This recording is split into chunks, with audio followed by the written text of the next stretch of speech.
Sono arrivato alla conclusione che la vita inizia ad essere come un film famoso. Immagina che nel film sei l'ultima persona viva e nessuno è là, e tutti i giorni ti alzi e fai le stesse cose. Lavori, poi mangi, poi dormi e poi ti senti solo. Ma sì, è proprio così, anche se c'è un mondo pieno di gente, sì, ti senti come non c'è rimasto nessuno.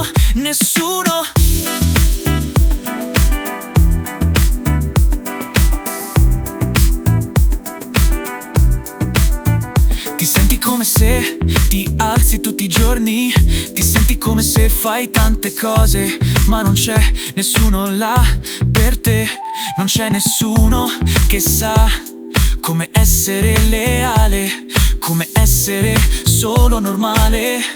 E sì, lavori, poi mangi, poi dormi e poi ti senti solo.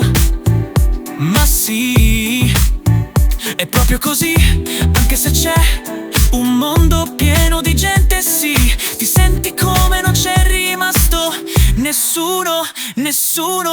Sai che se sei con qualcuno da un po', tieni tutto stretto e divertiti piano piano.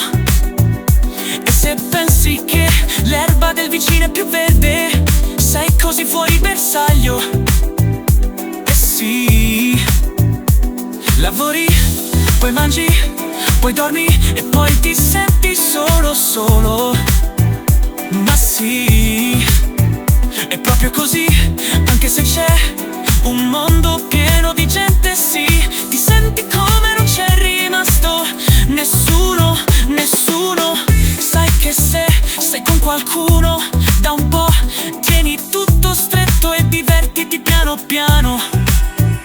E se pensi che l'erba del vicino è più verde, sei così fuori bersaglio. Ma ora mi chiedo, c'è qualcuno rimasto là fuori?